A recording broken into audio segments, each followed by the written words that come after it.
Hey, Frugal Friends. Welcome to another episode of Frugal in the City with your girl, T. Washington. I am the content creator of Frugal in the City, YouTube, and blog, and I am so excited to be on this episode. Why? Because I'm 6 months in on this getting debt free journey, and it's like, oh my gosh. So today I'm sharing with you what are my next steps. What am I going to do in the next 6 months? Well, really, in the next 9 months that we have in this year. So if you're interested in learning about what I'm doing in the next 9 months, stay tuned. Bye. Okay, so thank you so much for tuning back into this YouTube video. I am so excited, you guys. I am 6 months into this journey of becoming debt free. There were a lot of mistakes, but I kept pushing on, and you can too. This is something new for us, right? This is not something that we were taught, or, we were bad with money. At least I was bad with money, and finally had to understand that I have been mismanaging my money, have had no purpose, with my money, giving it assignments, telling it what to do, taking charge. I did not do any of that. So in this 6 months, I've been learning how to do that. And it's just been so freeing, you guys. So one thing I wanted to tell you guys about this debt-free journey, managing your money well, this personal finance thing, it's yours. It's no one else's, okay? You're going to hear me preach about that.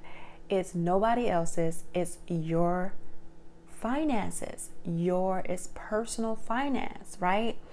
So even if you read these books or listen to podcasts, take some things, take the knowledge, take the wisdom, but have it to become yours. You know what I'm saying? Like, take some things out that would not work for you.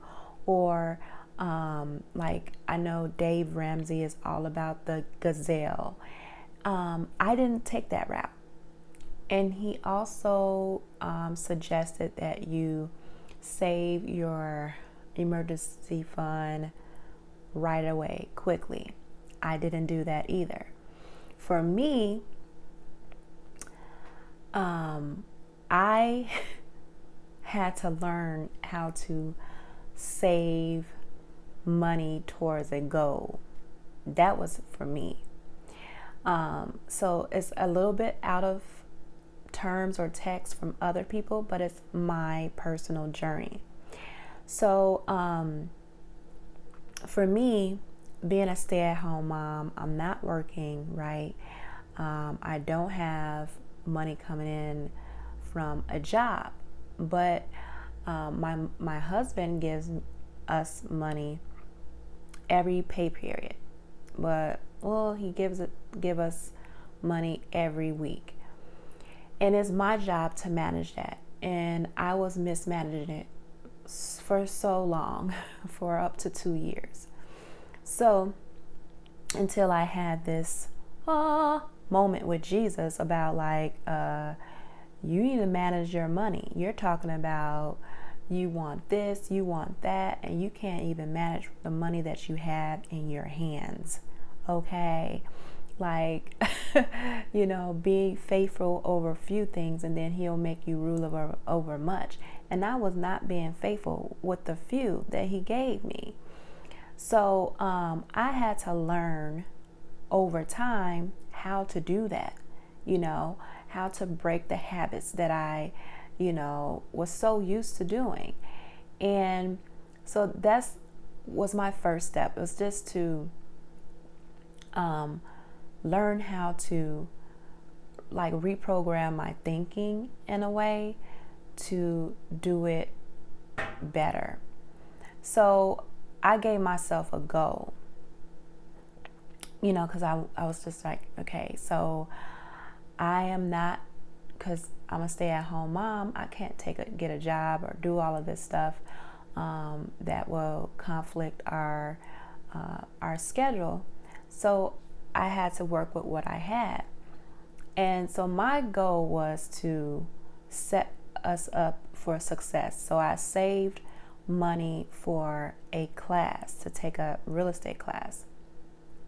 So over the 6 months that I have been up and down and spending the money, saving the money again, like I've told you guys about it, and then trying to figure out like side hustles, and I was like, no, I just can't do all of that. It was a little bit stressful. So like I gave myself a goal of a side hustle that I can do, which could be a high earning side hustle, and that's real estate for me. This is what I'm doing, because I had to think about, like, and all of the books that I've been reading, they say real estate is like one of the number one things that multimillionaires say that they have. They have some form of real estate investments. So why not get into real estate? So that was my thinking. So what I did was saved money for the course within the 6 months, so that I can start working when my daughter goes to school, which would be in August. So I can start working when my daughter is in school. So I had to set myself up for success with this. It's your personal journey. So this is what I'm doing. So now that I'm going to be taking my real estate course starting March 21st, I am so excited. I can't believe.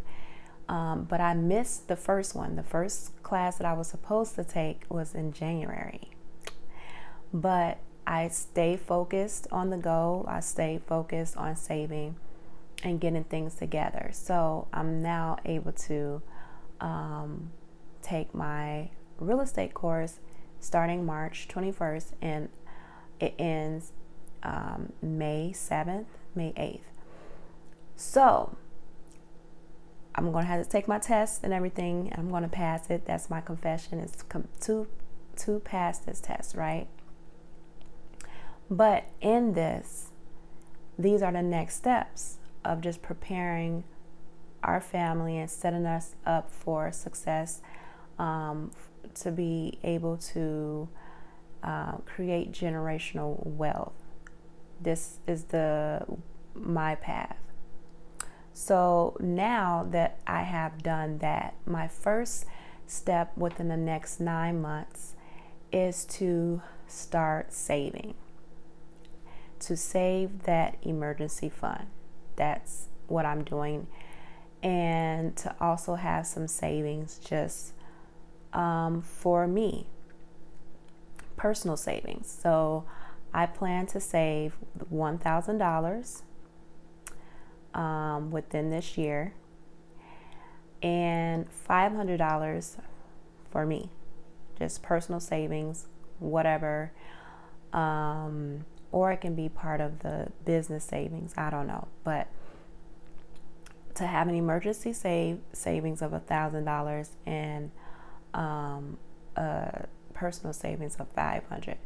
But Dave Ramsey stated, like, if you make less than $40,000 or something like that, to have an emergency fund of $500, and then you start paying off your credit cards. So what I'm doing is going to, number one, save my emergency fund. I said 1,000, but I probably take it to 500. But I'm going to commit to 1,000. And the second thing that I'm going to do is pay off my credit cards and our credit cards, to have those things paid off. I know income tax season is here, right? So we're going to be smart about our income tax, what we receive back, and we're going to use a portion of that to pay towards our credit card bills.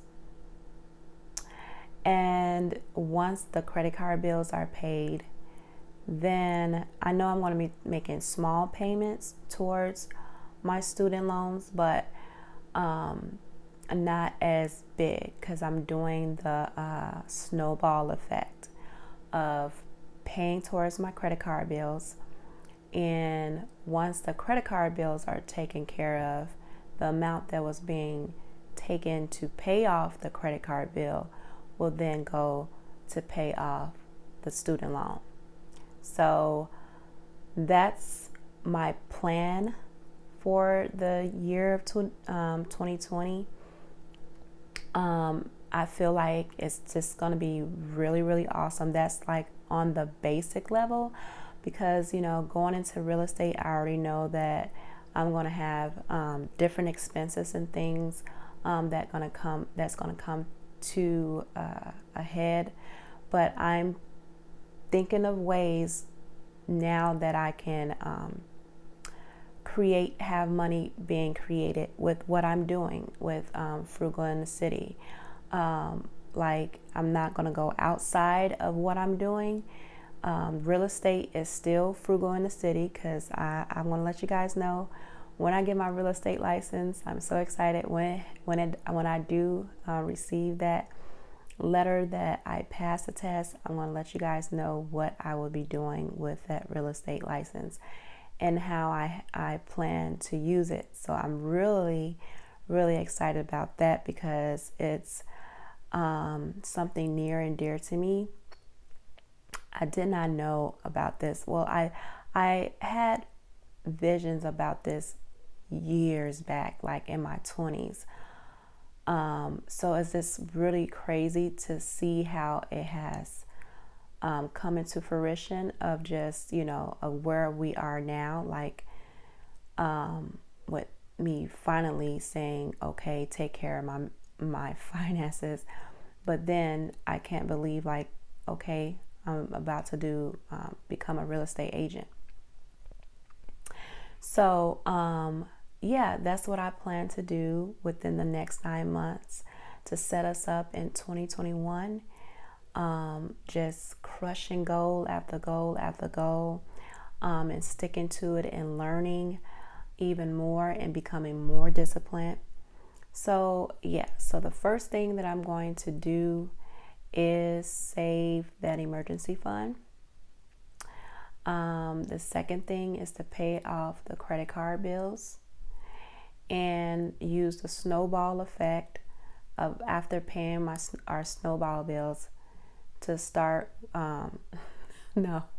after paying after paying the credit card bill, we're using the snowball effect to pay off our student loans. So my student loans are a smaller amount than my husband's, so we're going to go towards that. And then after my student loan is paid off, the monies that's been put towards that is going to go straight to my husband's. So, like, that's how it's going to be. So I'm really, really, really, really, really excited. It's just like,